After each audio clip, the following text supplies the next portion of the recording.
Coach Edwards coming back now, right? All right. Why the wide foot goalie stance does not work for lacrosse goalies. Okay. If you guys are sick of me covering this topic, go ahead and let me know. Just type sick of it in the comment because I know a lot of you guys get it. Jonathan Redford, you can't write that though because I know you're going to write it. He's Jonathan Redford. You're totally on board. I get it. But here's the deal. People who are promoting the wide goalie stance as this thing,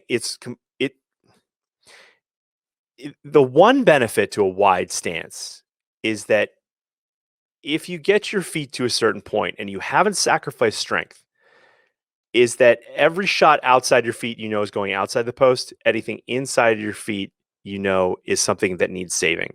All right. That's it. It's like tentacles on a lobster, right? Your feet are at a point where you're like, okay, I get it.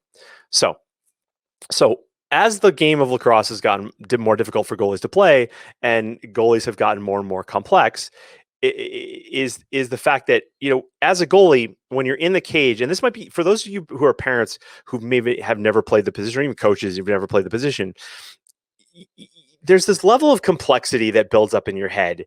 And the brain is trying to simplify the position. And that's one of the things that I do when I coach guys with Lacrosse Goalie University. And I'm doing goalie audits is we try to put goalies in positions where their brain can relax a little bit and not think that everything needs to be savable. And that's what I see with a lot of college goalies when they get lit up, is like they're just thinking too much, right? And so the foot position, what's interesting is when your feet get wide enough and you go like, oh, okay, I get it. It's almost the reverse is when if you stood with both your feet like together, like ankle bows touching, you realize that the only move you have is out, right? Whereas when you have a wide stance, you can move in. Now, what's ruining this, and for those of you guys that watch the Duke game, and I can't remember who Duke was playing now offhand. Was it Virginia? I think it was Virginia. Anyway, the Duke goalie got lit up. And it's the position that I can't stand. It's the position that I've been talking about for like probably close to 2+ years now. This forward hand position and the wide stance with the knees stacked over the ankles. It's dumb. It makes no sense, right? And for those of you who think like, well, he's at a Division I school. It worked for him. No. One of the things you got to understand when you see a goalie playing at a school is that's the best goalie that they could get their hands on, right? Doesn't mean it's the best goalie that is in the country, the best example. It's just the one that they could get their hands on. And in their pool of goalies, it could be cream of the crop, right? It's the cream of the crop. It's the top. The goalie you see playing could be the top of the bottom of the barrel, right? And I learned this when I was in high school and I went to the Cornell lacrosse camp. I went to learn from a goalie named Paul Schmoller, who was the world team goalie, and he played at Cornell, and he's phenomenal. But I saw a video of Paul Schmoller practicing with a guy named Rich Barnes, and Rich Barnes was a Division III goalie from Cortland. And what I noticed watching that video, and it was just this one video, right? I believed that Rich Barnes was a better goalie than Paul Schmoller was, and that blew my mind because I saw a Division III goalie who was playing better than a Division I goalie. And I was like, wait, I thought all the best goalies go D1, and then the next best goalies go D2, and the next best goalie go D3, and then the goalies after that work at McDonald's. Like, it just doesn't, So I want you to realize that even though you saw 2 Division I goalies playing, there are better goalies that aren't on that field at that point. They may be at a D2 school. They may be at a D3 school. They may be at an MCLA school. Right? So you got to understand that. Okay. Maryland, but he survived a shark attack. That's right. That's funny. That's a good story. So, but the Duke goalie kept getting lit up, and also Alex Rode got lit up in the final like this too. But when you stand with the knees stacked over the feet, the only thing you can do is fall down. Right? You're not in a position to get the feet together because you've got too much weight on your heels. If your knees are, even if your knees are inside, you've got to be able to get those knees down. And that's a trainable thing. Hockey goalies do it all the time. Right. And that to me will be, I saw inside Lacrosse Goalie University, I got a video that's for our members about Kyle Bernlohr. So if you're a member of Lacrosse Goalie University, you can check that out. But I actually point out 2 videos where he actually makes that change. But the thing to understand is that your goalie, especially if they're young, they don't have the strength to stand with their feet wide. All right. And the test for those of you guys, if you just think about it, if I put you into so if you learn how to squat, for example, or bench press, I'll give you the bench press example.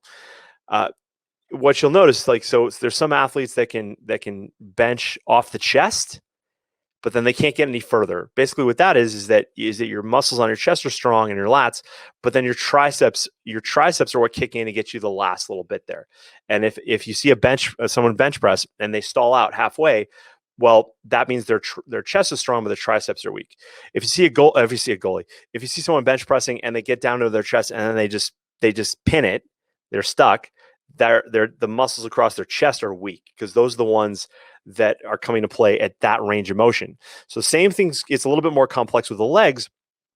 And then as you get the knees out wide and the feet out wide, now you are resting. You're not using the big movers, right? Like your glutes and your hamstrings and you're starting to use like these little muscles in your hip joint that have very little power, especially if you are if you're wide. So here's how you test that if you want to know.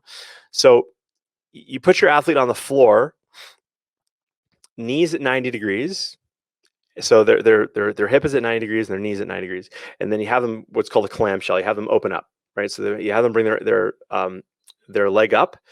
And so and then the foot is also up. So that whole leg is kind of up in the air. Now if you press against their ankle, right?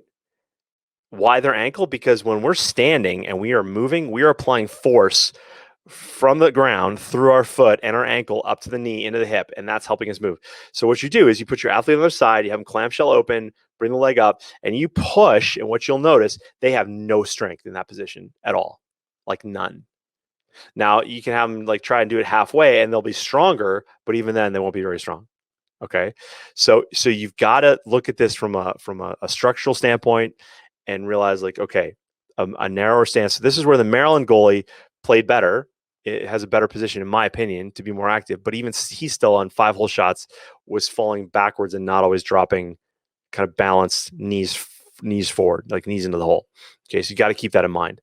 So when you basically break this down, when you basically break this down from an anatomy standpoint, a strength and conditioning standpoint, the wide goalie stance, the knees stacked over the toes, is ridiculous. And if you are sending your guy or your girl to a camp that promotes that, save your money.